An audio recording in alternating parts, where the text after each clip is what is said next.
la famille, on va parler concernant la modification de la constitution au Congo, Congo RDC.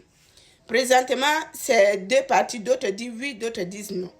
Et moi, je vais faire deux vidéos comme ça, on va se comprendre. Et quand il y a la vérité, il faut dire la vérité.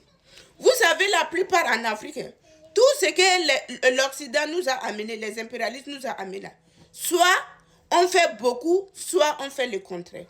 Et au Congo, hier, j'ai vu que les opposants sont contre la modification de cette constitution. Ce n'est pas que je défends le gouvernement.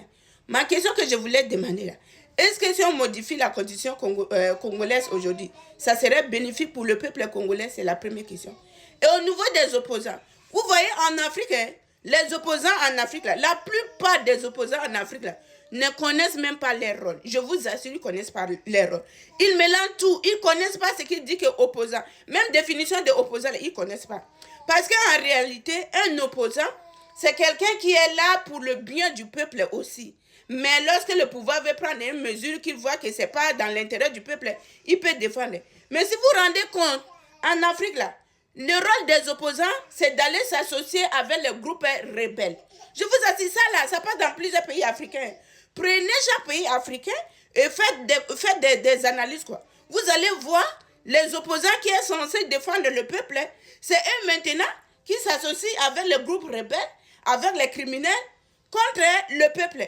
Quand vous associez avec les groupes rebelles, vous pensez que vous associez contre le président. Mais ce n'est pas le président. Vous associez contre le peuple. Et c'est ce qui passe au Congo. À un moment donné, j'ai posé la question, est-ce qu'il y a les opposants au Congo? Parce que moi, je ne vois pas. Ces opposants que vous appelez opposants, c'est eux qui s'unissent avec les M23. Est-ce que ce que je dis, c'est faux? Ce n'est pas faux. C'est eux qui s'unissent avec les M23.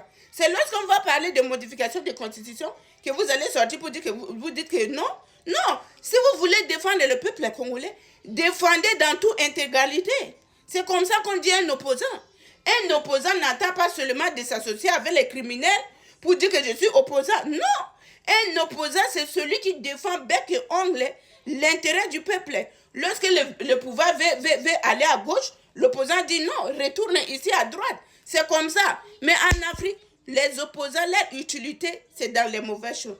Et dans ces cas-là, nous, on va les défendre comment? Dans ces cas, moi, là, je vais venir dire ici que l'opposant a raison de dire que le président ne doit pas modifier la constitution. Je ne dirais pas, parce que je n'ai jamais vu un opposant au niveau du Congo qui fait quelque chose de positif. Dis-moi, si je mens, donne-moi la liste des choses de positives que les opposants au Congo là, font. Parce que moi, les opposants au Congo, je les connais dans les mauvaises choses. C'est dans les mauvaises choses. Oui, vous allez dire que ce que je dis là, c'est pas bien. Mais c'est la vérité. Tous les opposants, les fayoulous, les quoi là, l'autre là, qui est bré là, tous ces gens-là, c'est dans des choses inutiles que je les connais. Quand je vois les opposants au Congo, c'est lorsqu'il y a les F23, tout et tout. Donc, en réalité, les opposants en Afrique ne connaissent même pas leur rôle. C'est ça le vrai problème. Sinon, pas oui, les opposants peuvent s'opposer en disant qu'on ne modifie pas. Mais n'attendez pas seulement la modification pour dire non. Il faut défendre l'intégralité du peuple congolais. C'est ça le problème. J'ai dit, je fais dans deux parties. Maintenant, le deuxième.